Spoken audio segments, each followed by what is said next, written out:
Salam sejahtera bagi kita semua. Perkenalkan, nama saya adalah Iren Carolina Samosir dengan NIM 42033111003 dari kelas PSPM 2020A, jurusan Matematika Prodi Pendidikan Matematika.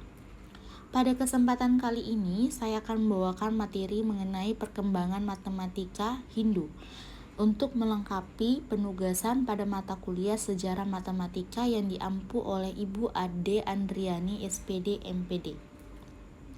Adapun yang akan kita bahas diantaranya adalah yang pertama, sejarah matematika Hindu, yang kedua, tokoh matematika Hindu, yang ketiga, sistem bilangan matematika Hindu, dan yang terakhir adalah penemuan yang berhubungan dengan matematika Hindu. Sebelum kita lebih lanjut membahas mengenai sejarah matematika Hindu, kita harus tahu bahwasanya matematika memiliki sejarah panjang hingga tercipta serangkaian ilmu matematika yang begitu kompleks seperti saat ini.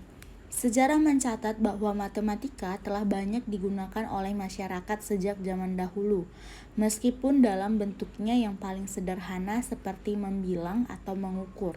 Sejarah matematika dimulai sejak 3000 tahun sebelum Masehi dalam wilayah kebudayaan besar di dunia, seperti Mesir, Babilonia, Yunani, Romawi, India, Persia, dan Cina. Baik, selanjutnya kita akan membahas mengenai sejarah matematika Hindu. Tahukah kamu bahwasanya matematika India atau juga bisa disebut dengan matematika Hindu muncul pada abad ke-26 sebelum Masehi dan berakhir pada abad ke-14 Masehi. Matematika India ini berkembang setelah matematika Cina dan berakhir tepat sebelum munculnya matematika Eropa abad pertengahan. Matematika India dimulai sejak munculnya sebuah peradaban yang terletak di daerah aliran Sungai Indus. Peradaban ini biasa disebut dengan peradaban lembah Indus. Peradaban lembah Sungai Indus merupakan sebuah peradaban kuno yang hidup sepanjang Sungai Indus dan Sungai Gagar-Hakra, yang sekarang Pakistan dan India Barat. Peradaban ini sering juga disebut dengan sebagai peradaban Harappa Lembah Indus karena kota panggilan pertamanya disebut dengan Harappa, atau juga peradaban Indus Sarasvati karena sungai Sarasvati yang mungkin kering pada akhir 1900 sebelum Masehi. Oke, baik, sekarang kita masuk ke dalam tokoh-tokoh matematika Hindu. Yang pertama ada Panini. Panini hidup kira-kira pada abad ke-5 sebelum Masehi. Beliau yang merumuskan aturan-aturan tata bahasa Sanskerta. Notasi yang digunakan sama dengan notasi matematika modern dan menggunakan aturan-aturan meta, transformasi, dan rekursi. 2. Pingala. Pingala hidup kira-kira pada abad ke-3 sampai abad pertama sebelum Masehi.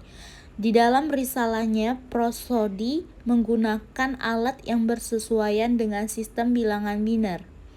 Pembahasannya tentang kombinatorika meter bersesuaian dengan versi dasar dari teorema binominal. Karya Pingala juga berisi gagasan dasar tentang bilangan Fibonacci atau yang disebut dengan Matrameru. 3. Surya Siddhanta. Surya Siddhanta adalah nama risalah Sanskrit dalam astronomi India yang berasal dari abad ke-6 sebelum Masehi. Teks ini bertahan dengan berbagai versi yang dikutip secara ekstensif dalam teks abad ke-6 sebelum Masehi. Surya Siddhanta memperkenalkan fungsi trigonometri sinus, kosinus, dan balikan sinus dan meletakkan aturan-aturan yang menentukan gerak sejati benda-benda langit yang bersesuaian dengan posisi mereka sebenarnya di langit.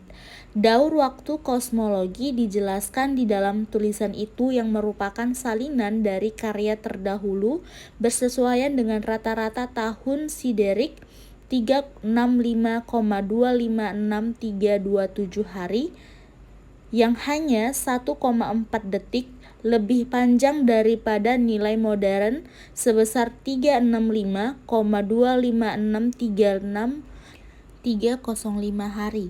Karya ini diterjemahkan ke dalam bahasa Arab dan bahasa Latin pada zaman pertengahan.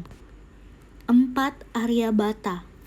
Aryabhata adalah matematikawan dan astronom India yang lahir pada tahun 475 Masehi dan meninggal pada tahun 550 Masehi. Dia hidup di zaman yang sulit untuk mengembangkan matematika. Bahkan pada masa itu dia merupakan satu-satunya orang yang menemukan rumus-rumus matematika sebelum lahirnya alih-alih matematika pada masa modern kini. Pada tahun 499 Masehi, saat usianya baru 23 tahun, ia sudah berhasil membuat sebuah karya besar. Karyanya itu adalah sebuah kitab yang ia beri judul mirip dengan namanya, yakni Aryabhatiya.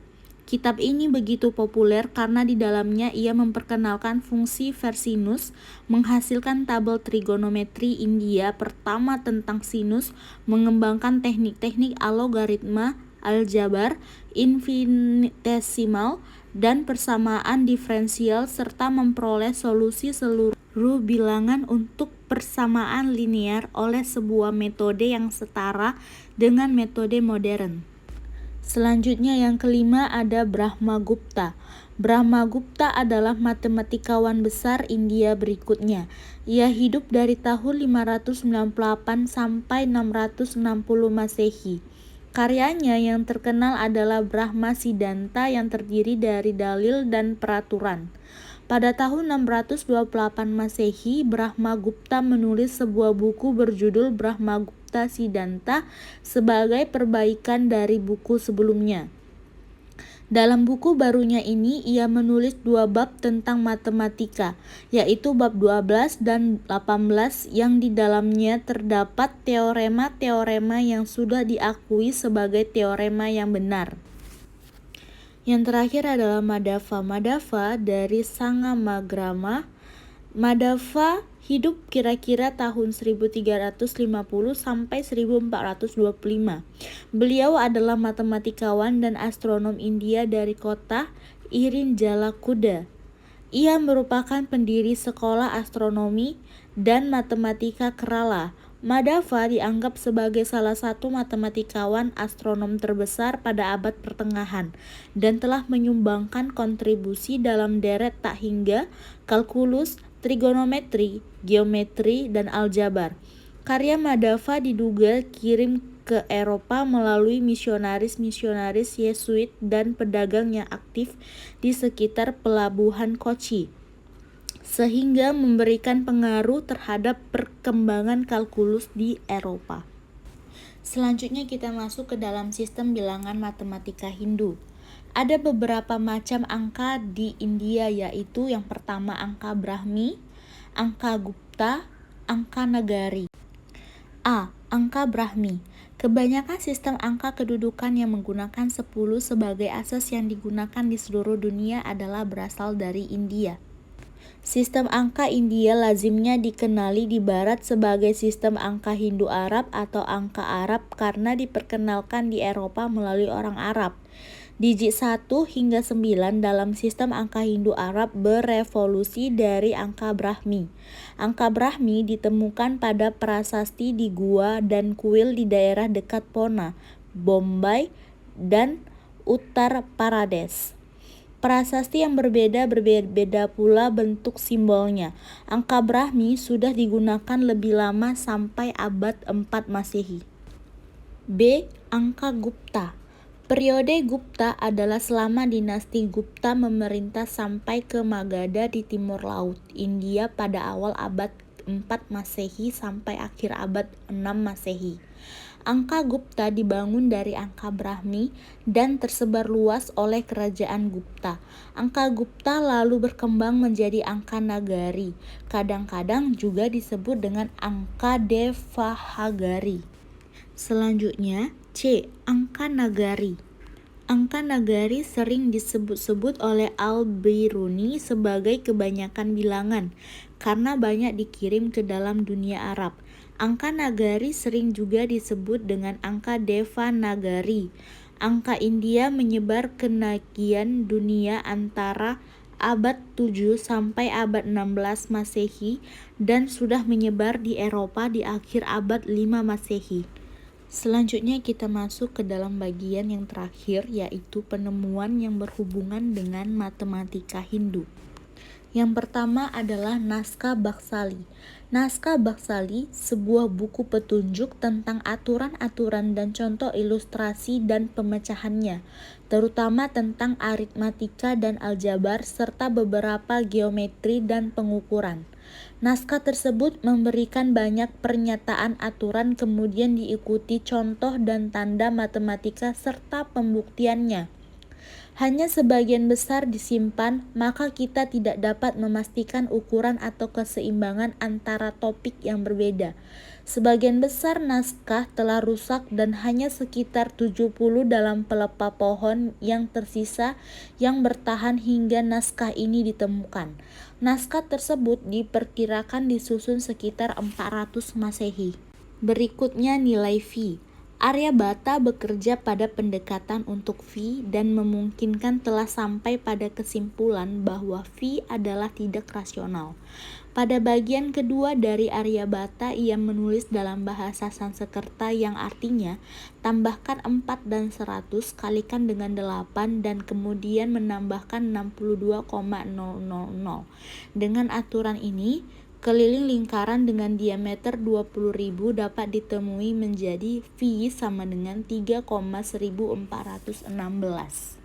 Selanjutnya Desiddanta Surya, catatan yang memperkenalkan fungsi trigonometri sinus, kosinus, dan sinus inverse dan meletakkan aturan untuk menentukan gerakan yang sebenarnya posisi benda-benda langit. Yang terakhir adalah trigonometri. Penelitian trigonometri oleh Aryabhata dalam kitab Gantapada 6, Aryabhata mengemukakan luas segitiga yang artinya untuk segitiga, hasil yang tegak lurus dengan sisi setengah merupakan daerah. Demikian yang bisa saya paparkan mengenai perkembangan matematika Hindu, sejarah matematika Hindu, tokoh matematika Hindu, sistem bilangan matematika Hindu, dan yang terakhir penemuan yang berhubungan dengan matematika Hindu. Saya mohon maaf apabila terdapat kesalahan dalam pembahasan dan penjelasan mengenai perkembangan matematika Hindu. Saya Iren Carolina Samosir, pamit undur diri. Terima kasih semuanya.